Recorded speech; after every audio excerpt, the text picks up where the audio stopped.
வணக்கம் மக்களே, நம்ம சேனலில் தொடர்ந்து ரிவ்யூஸ் தாங்க பார்த்துக்கிட்டு இருக்கோம். அந்த வகையில் இப்போ நம்ம எதை பற்றின ரிவ்யூ பார்க்க போகிறோம் அப்படின்னா, கார்த்தி கதையில் மே 8 இன்னைக்கு என்ன நடக்க போகுது அப்படிங்கிறத பற்றி தாங்க இந்த வீடியோவில் பார்க்க போகிறோம். ஸோ மறக்காமல் இந்த வீடியோவுக்கு லைக் பண்ணிக்கோங்க, நம்ம சேனலையும் சப்ஸ்கிரைப் பண்ணிவிட்டு பக்கத்தில் உள்ள பெல்லைக்கானையும் கிளிக் பண்ணி ஆல்னு செட் பண்ணிக்கோங்க. அப்போ தாங்க அடுத்தடுத்து வீடியோஸ் போடும்போது தொடர்ச்சியாக உங்களுக்கு நோட்டிஃபிகேஷன் வரும், பார்க்கலாம். ஸோ என்ன நடக்குது அப்படின்னா, ஃபஸ்ட்டு நம்ம கார்த்தியும் ராஜாவும் உட்காந்து அங்கே உள்ள யாக பூஜையை பார்க்குறாங்க. இதை பார்த்துட்டு அங்கே உள்ளவங்க எல்லாருமே ரொம்ப சந்தோஷப்படுறாங்க. யாக பூஜை நடக்கும் பொழுது கார்த்தி அவங்க மாமாவை பார்த்ததோட, மாமா நீங்கள் யாக பூஜையில் உட்காருங்க அப்படின்னு சொல்ல, ராஜா சொல்கிறாரு, இல்லை மாப்பிள்ள நீங்களும் உட்காருங்க, நம்ம 2 பேருமே யாக பூஜையை பண்ணுவோம் அப்படின்னு 2 பேருமே உட்காந்து யாக பூஜையை முடிக்கிறாங்க. அதுக்கப்புறமா கோவில் கும்பாபிஷேகம் வந்துட்டு இன்னும் ஒரு 10 நாள் கழித்து நடக்க போகுது அப்படின்னு சொல்லிக்கிட்டு இருக்காங்க.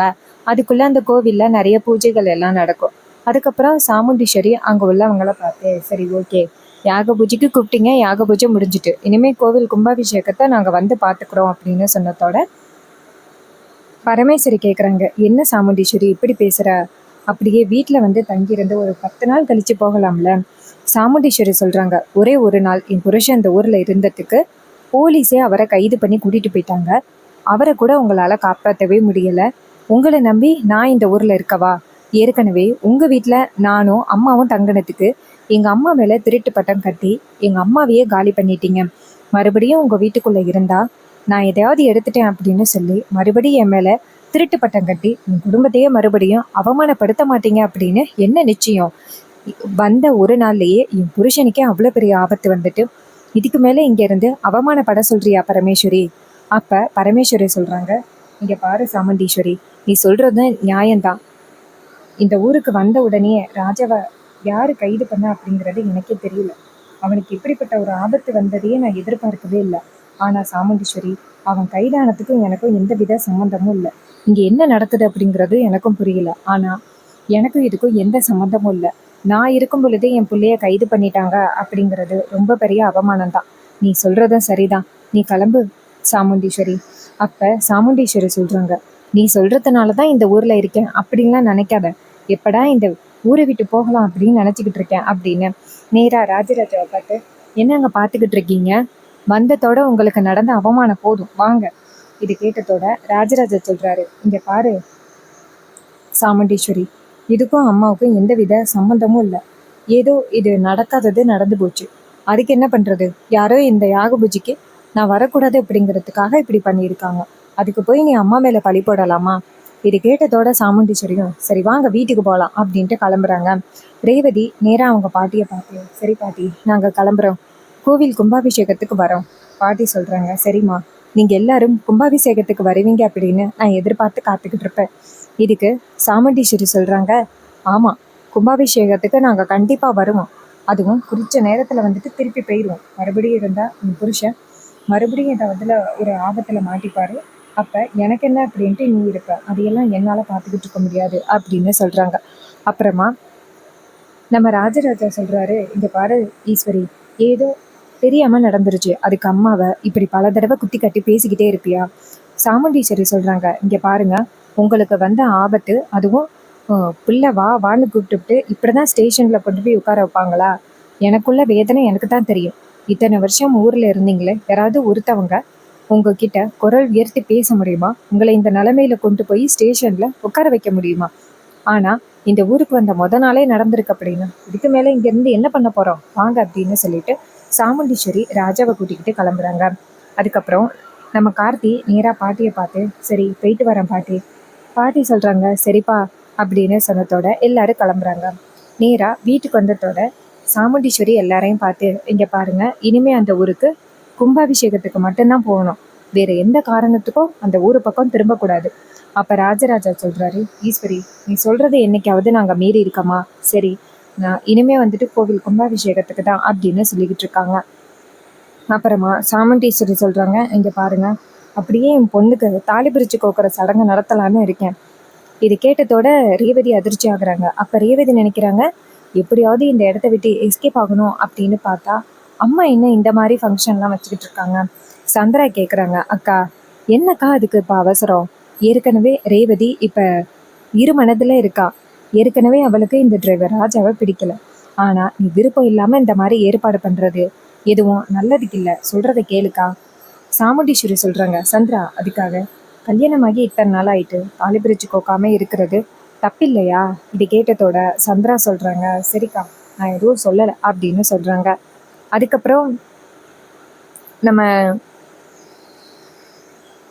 ரேவதியிட்ட சாமுண்டீஸ்வரி கேட்குறாங்க, என்ன ரேவதி கேட்குறதுக்கு எந்த பதிலுமே இல்லை. அப்போ ரேவதி சொல்கிறாங்க, அம்மா உங்கள் பேச்சு மீறி என்னைக்காவது நான் ஏதாவது பேசியிருக்கேனா?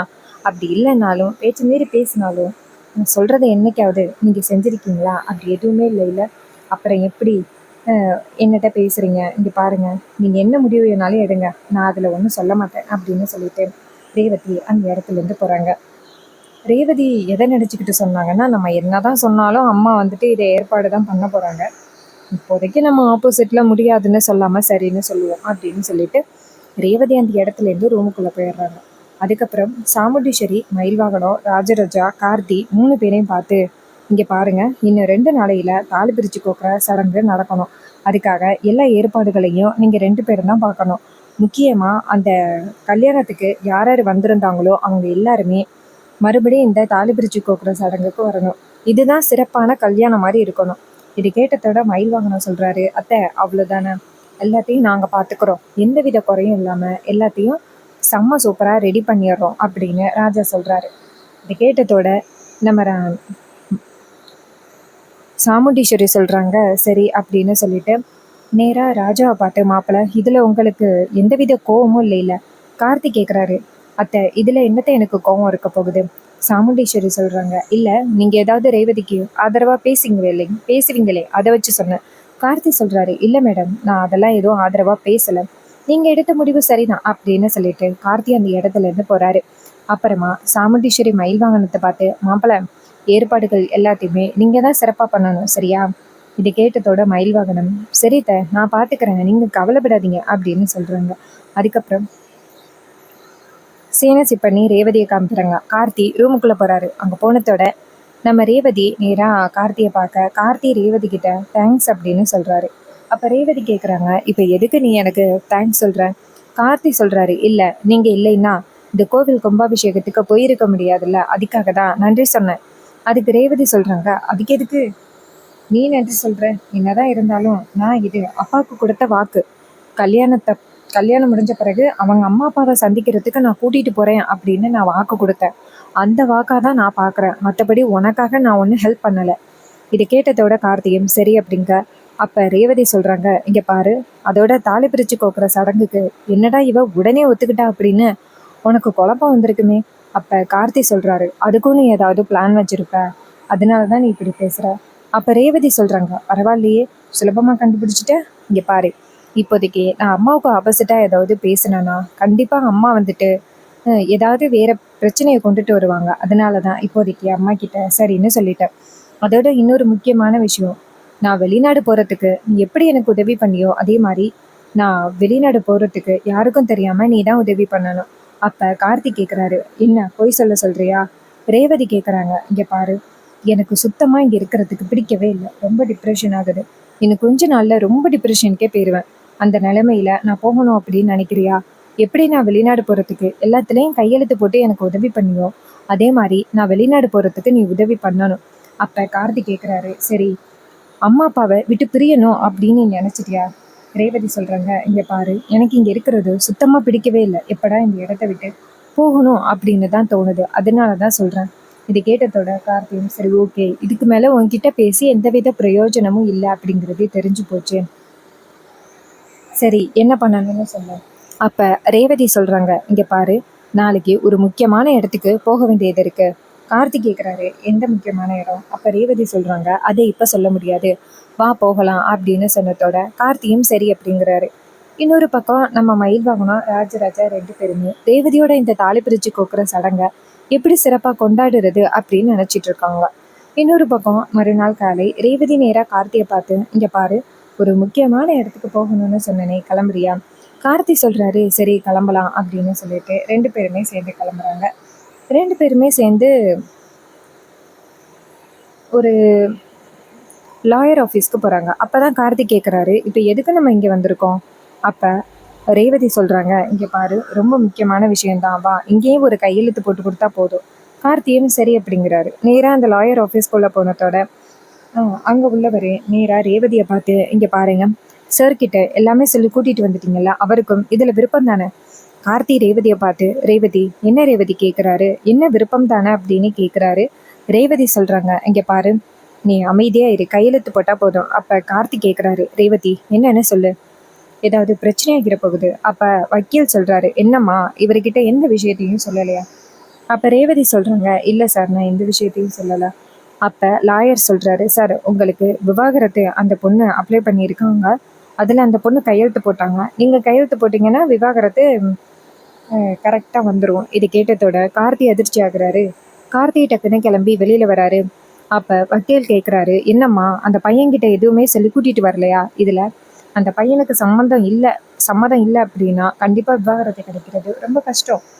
ரேவதி சொல்கிறாங்க, சார் நான் எப்படியாவது அவரை கன்வின்ஸ் பண்ணி கூட்டிகிட்டு வந்துடுறேன், ஒரு 5 நிமிஷம் மட்டும் பொறுங்க சார் அப்படின்னு சொல்லிட்டு ரேவதி இங்கேருந்து போகிறாங்க. போயிட்டு நேராக கார்த்தியை போய் பார்க்குறாங்க.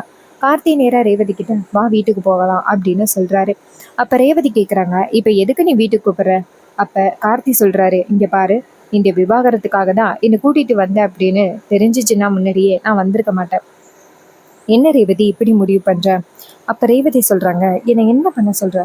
எப்படியா இருந்தாலும் அம்மா வந்துட்டு என்னை வெளிநாடு அனுப்ப மாட்டாங்க, அதனால இந்த மாதிரி ஏதாவது பண்ணாதான் நம்ம 2 பேருக்கும் ஒத்தே வராது அப்படிங்கிறத அம்மா புரிஞ்சுப்பாங்க. அதுக்கப்புறம் நம்ம 2 பேரையும் பிரித்து வச்சிருவாங்க. அதனால தான் இந்த விவாகரத்து. அம்மா இன்னும் 2 நாளையில தாலி பிரித்து கொடுக்குற சடங்கு வச்சிருக்கேன் அப்படின்னு சொல்றாங்க. கண்டிப்பா என்னால அங்க நிம்மதியா வரவே முடியாது. அதுக்கு முன்னாடி உனக்கு விவாகரத்து கொடுக்கலாம் அப்படின்னு முடிவு பண்ணிட்டேன். இது கேட்டதோட கார்த்தி கேட்குறாரு, இங்க பாரு, சரி நான் விவாகரத்து கொடுக்குறேன், அப்பயாவது நீ இந்த ஊரை விட்டு போக மாட்டேன்னு சொல்லு. என் மேல உள்ள கோவத்துல உன் அம்மா அப்பா தங்கச்சி அக்கா எல்லாரையும் விட்டுட்டு போகணும்னு நினைக்கிறேன், அது சரியா? அப்ப ரேவதி சொல்றாங்க, இங்க பாரு, இதுல நீ விவாகரத்துல கையெழுத்து போட்டு கொடுத்தாதான் உன் லைஃபும் நல்லா இருக்கும், என் லைஃபும் நல்லா இருக்கும். நான் எனக்காக கேட்கல, என் லைஃப் முடிஞ்சு போன கதை, நான் உனக்காக தான் கேட்கறேன். இதுல கையெழுத்து போட்டீங்கன்னா நீ உனக்கு பிடிச்ச மாதிரி ஒரு பொண்ணை கல்யாணம் பண்ணிக்கலாம். இது கேட்டதோட கார்த்தி சொல்றாரு, இங்க பாரு ரேவதி, நீ ரொம்ப தவறான முடிவெடுக்கிற. அப்ப ரேவதி சொல்றாங்க, நான் இப்பதான் சரியான முடிவெடுக்கிறேன். அம்மா பேச்ச ஆரம்பத்துல இருந்தே நான் கேட்டுக்கிட்டு இருந்திருக்க கூடாது, எனக்கு இந்த முடிவுல கொஞ்சம் கூட விருப்பம் இல்லை அப்படின்னு சொல்லிட்டு அம்மா கிட்ட நான் சொல்லியிருக்கணும். அதை விட்டுட்டு நான் பாட்டுக்கும் அம்மா சொல்றது எல்லாத்தையுமே கேட்டேன் பாரு, என்ன சொல்லணும். இது கேட்டதோட கார்த்தி சொல்றாரு, சரி விடு, இப்போ உனக்கு என்ன வேணும்? ரேவதி சொல்றாங்க, எனக்கு விவாகரத்துல கையெழுத்து வேணும். கார்த்தி சொல்றாரு, சரி வா அப்படின்னு சொல்லிட்டு கூட்டிட்டு போயிட்டு விவாகரத்துல கையெழுத்து போடுறாரு. விவாகரத்துல கையெழுத்து போட்ட அடுத்த செகண்ட் வக்கீல் சொல்றாரு, இங்க பாருங்க, நீங்க 2 பேருமே அபிஷியலி இனிமே புரிஞ்சு மண்டாட்டி கிடையாது. இதை கேட்டதோட ரேவதி அப்பதான் சொல்றாங்க, சார் நீங்க சொன்ன இந்த வார்த்தை இப்பதான் சார் எனக்கு நிம்மதியா இருக்கு அப்படின்னு சொல்றாங்க. அப்ப வக்கீல் சொல்றாரு, இங்க பாருங்க, வீட்டுக்கு தெரியாம தான் இந்த விஷயத்த பண்றேன் அப்படின்னு சொல்லியிருக்கீங்க. சோ எதுக்கும் உங்க அம்மா கிட்ட இந்த விஷயத்த பத்தி சொல்லிடுங்க. மேபி வீட்டுக்கு வந்துட்டு ஏதாவது போஸ்ட் வந்து உங்க அம்மாவுக்கு தெரிய வந்துச்சு அப்படின்னா பிரச்சனை ஆகிரும். சாமுண்டீஸ்வரி மேடத்தை பத்தி எனக்கு நல்லாவே தெரியும், அவங்க கோவப்பட்டாங்கன்னா அப்புறம் அவ்வளவுதான். எதுக்கும் நீங்க உங்க அம்மா கிட்ட சொல்லிடுங்க. அப்ப ரேவதி சொல்றாங்க, சார் இன்னும் 2 நாளையில நான் ஃபாரின் போக போறேன், அங்க போனதோட நான் எப்படியாவது அம்மா கிட்ட விஷயத்த சொல்லிக்கிறேன். இது கேட்டதோட அவரும் சரி அப்படின்னு சொல்ல கார்த்தி வெளியில வந்துடுறாரு. வெளிவந்ததோட ரேவதி நேரா கார்த்திய பார்த்து, நான் சொன்னது எல்லாத்துக்குமே நீ சரின்னு சொல்றியே, சரி உனக்கு எந்தவித சொத்துமே கிடைக்காதே, அதை பத்தி உனக்கு கவலை இல்லையா? கார்த்தி கேக்குறாரு, இங்க பாரு ரேவதி, சொத்துக்காக தான் நான் கல்யாணம் பண்ணிருக்கேன் அப்படின்னு நீ நினைக்கிற, எனக்கு சொத்துல எல்லாம் கொஞ்சம் கூட இஷ்டமே கிடையாது. நீ தான் தேவையில்லாம என் மேல பழி போட்டுக்கிட்டே இருக்க. நான் இந்த வீட்டுக்குள்ள வந்ததே டிரைவரா வேலை பார்க்கணும் அப்படிங்கிறதுக்காகவும் எனக்கு ஒரு இன்னொரு காரணமும் இருக்கு. அதுக்காக தான் இந்த வீட்டுக்குள்ள வந்தனே தவிர்த்து உன்னை கல்யாணம் பண்ணணும் அப்படிங்கிற இன்டென்ஷன்ல வரல. நீ இதை கண்டிப்பா நம்புறதுக்கு தயாரா இல்ல. அதே மாதிரி நானும் உன்கிட்ட ப்ரூவ் பண்ணணும் அப்படிங்கிற அவசியமும் கிடையாது. ஏதோ நடந்தது எல்லாம் நடந்து போச்சு, சரி அப்படின்னு சொல்லிட்டு வாழ்க்கைய மூவ் ஆன் பண்ணாம நீ பாட்டுக்கும் இதே மாதிரி பிரச்சனையை உண்டாக்கிட்டே இருக்க. உனக்கு தேவையானது விவாகரத்து, அதை கொடுத்துட்டேன். இனிமே நீ வெளிநாடு போவியோ போக மாட்டியோ அதை பத்தி எனக்கு கவலை இல்லை அப்படின்னு சொல்லிட்டு கார்த்தி வராரு. அப்ப ரேவதி நேரா கார்த்தியை தடுத்து, இங்க பாரு, இதுக்கப்புறம் தான் பிளான சரி பண்ணணும். அப்ப கார்த்தி கேக்குறாரு, என்ன பிளான்? ரேவதி சொல்றாங்க, ஆமா, நான் இப்ப வெளிநாடு போறேன் அப்படின்னா கண்டிப்பா வந்துட்டு நான் எங்க போனாலுமே அம்மா வந்து இங்க போற இங்க வர அப்படின்னு கேட்டு அம்மா ரொம்ப டென்ஷன் படுத்துவாங்க. அதனால நீ என்ன பண்றீங்கன்னா அம்மா கிட்ட இது மாதிரி நாங்க 2 பேரும் அங்க போறோம் இங்க போறோம் அப்படின்னு சொல்லி நீ தான் சொல்லணும். இது கேட்டதோட கார்த்தி கேக்குறாரு, இங்க பாரு எதுக்காக இப்படி நீ இம்சை கொடுக்குற. அப்ப ரேவதி சொல்றாங்க, இங்க பாரு எனக்கு இந்த ஒரே ஒரு ஹெல்ப் மட்டும் பண்ணிடு, மத்தபடி எனக்கு வேற எந்த ஹெல்ப்பும் வேணாம். இது கேட்டதோட கார்த்தியும் சரிம்மா அப்படின்னு சொல்லிட்டு கார்த்தி அந்த இடத்துல இருந்து போறாரு. அப்புறமா ரேவதி நினைக்கிறாங்க, இவன் கிட்ட சொன்ன மாதிரி நம்மளுக்கு ஹெல்ப் பண்ணுவானா இல்ல அம்மா கிட்ட போட்டு கொடுத்துருவானா அப்படின்னு. கார்த்தி நேரா வீட்டுக்கு போறாரு. வீட்டுக்கு போயிட்டு அவங்க அத்தை சாமுண்டீஸ்வரி கிட்ட பேசிக்கிட்டு இருக்காங்க. இதை ரேவதி பாக்குறாங்க. பார்த்துட்டு ஐயோ வீட்டுக்கு வந்ததும் வராததுமா உண்மையை சொல்லிட்டானா அப்படின்னு பயப்படுறாங்க. அப்பதான் சாமுண்டீஸ்வரி கோவமா ரேவதியை கூப்பிடுறாங்க. ரேவதி அவங்க அம்மா கூட்டத்தோட அதிர்ச்சியாகி இங்க இருந்து வராங்க. அப்ப சாமுண்டீஸ்வரி ரேவதியை பார்த்து, ரேவதி என்ன காரியம் பண்ணிருக்க, கொஞ்சம் கூட சொல்றது கேட்கவே மாட்டியா, அப்படி உனக்கு ஏன் தான் இந்த ராஜாவை பிடிக்கல சொல்லு. அப்ப ரேவதி அதிர்ச்சியாகி, ஆஹா இவன் எல்லாத்தையுமே சொல்லிட்டான் போலயே அப்படின்னு நினைக்கிறாங்க. அப்பதான் சாமுண்டீஸ்வரி சொல்றாங்க, ரேவதி இது மாதிரி 2 பேருமே மறுபடியும் ஏதோ ட்ரிப் போகணும் அப்படின்னு ராஜா சொல்லியிருக்காரு, நீ முடியாதுன்னு சொன்னியாம்ல. இது கேட்டதோட ரேவதி அதிர்ச்சி ஆகுறாங்க. ஓ, நம்ம நம்மளை வெளிநாடு அனுப்புறதுக்காக தான் நம்ம பிளான் பண்ணியிருப்பானோ அப்படின்ட்டு நேரா அவங்க அம்மாவை பார்த்து, ஆமாம்மா நான் தாம்மா சொன்னேன் அப்படின்னு. அப்ப சாமுண்டீஸ்வரி சொல்றாங்க, இங்க பாரு மாப்பிள்ள எவ்வளவு பொலைட்டா கேக்குறாரு, அவர்கிட்ட போயிட்டு போக முடியாது அப்படின்னு சொல்லியிருக்க. இங்க பாரு நீங்க 2 பேரும் மறுபடியும் ஒரு ட்ரிப் போயிட்டு வாங்க, நான் எதுவும் சொல்ல மாட்டேன். இது கேட்டதோட ரேவதியும் சரிம்மா தேங்க்ஸ்மா அப்படின்னு சொல்லிட்டு நான் போறேம்மா அப்படின்ட்டு போறாங்க. இன்னொரு பக்கம் கார்த்தி நேரா சாமுண்டீஸ்வரியை பார்த்து சரிங்கத்தா அப்படின்னு சொல்லிட்டு போறாங்க. அப்ப நம்ம கார்த்தி நினைக்கிறாரு, அத்தை தயவு செஞ்சு என்ன மன்னிச்சிடுங்க, உங்க பொண்ணுதான் இந்த மாதிரி எல்லாம் போய் சொல்றாங்க, எனக்கு வேற வழி இல்லாமதான் உங்ககிட்ட போய் சொல்றேன் அப்படின்ட்டு கார்த்தி சோகமா அவரோட ரூமுக்கு போறாரு. கார்த்தி போனதோட அந்த இடத்துக்கு நம்ம ரேவதி வராங்க. ரேவதி வந்துட்டு நேரா கார்த்தியை பார்த்து, இங்க பாரு நீ எனக்கு இந்த மாதிரி ஹெல்ப் பண்ணுவேன் அப்படின்னு நான் கொஞ்சம் கூட எதிர்பார்க்கவே இல்லை. சரி பரவாயில்ல, எப்படி வந்துட்டு நான் பிளான் பண்ணமோ அதே மாதிரி நடந்துகிட்டு இருக்கு. உனக்கு விவாகரத்து கொடுத்துட்டேன். உனக்கு இஷ்டப்பட்ட ஒரு பொண்ணை கல்யாணம் பண்ணிட்டு ஹாப்பியா இருக்கலாம், அதனாலதான் உனக்கு விவாகரத்து கொடுத்தேன். அதோட இன்னும் 2 நாளையில நான் வெளிநாடு கிளம்பணும். அம்மா தாலி பிரிச்சு கோக்குற சடங்கு வைக்கணும் அப்படின்னு சொல்லிக்கிட்டு இருக்காங்க. அதெல்லாம் நடக்கிறதுக்கு வாய்ப்பே இல்லை அப்படிங்கிறது எனக்கு தெரியும். இது கேட்டதோட கார்த்தியும் சரி அப்படிங்கிறாரு. இன்னொரு பக்கம் ரேவதி சொல்றாங்க, நான் எடுத்த முடிவுல உனக்கு எதுவும் கோவம் இல்லையே. அப்ப கார்த்தி கேட்கிறாரு, நீ எடுத்த முடிவை பத்தி தயவு செஞ்சு என்கிட்ட எதுவும் கேட்காத, நீ எடுத்த முடிவு தப்பு அப்படின்னு தான் சொல்லுவேன். ஸோ அதுக்கப்புறம் என்கிட்ட நீ எதுவும் கேட்காத அப்படின்னு சொன்னதோட ரேவதியும் சரி அப்படின்னு சொல்றாங்க. ஸோ இந்த கதை உங்களுக்கு பிடிச்சிருந்துச்சு அப்படின்னா இந்த வீடியோக்கு மறக்காம லைக் பண்ணிக்கோங்க. நம்ம சேனலையும் சப்ஸ்கிரைப் பண்ணிட்டு பக்கத்துல உள்ள பெல் ஐகானையும் கிளிக் பண்ணி ஆல்னு செட் பண்ணிக்கோங்க. அப்பதாங்க தொடர்ச்சியா அடுத்தடுத்து வீடியோஸ் போடும் பொழுது உங்களுக்கு நோட்டிபிகேஷன் வரும், பார்க்கலாம். ஸோ இதே மாதிரி நெக்ஸ்ட் வீடியோ பார்ப்போம். ஸோ நெக்ஸ்ட் வீடியோ ஒன்று தாலி பிரிச்சு கோக்குற சடங்கு நடக்கும், இல்லைன்னா ரேவதி வெளிநாடு போறத கார்த்தி தடுக்கிற மாதிரி கூட சீன் நடக்கிறதுக்கு சான்சஸ் இருக்கு. கண்டினியூவா நம்ம கதையை பார்ப்போம். தேங்க்ஸ் ஃபார் வாட்சிங்.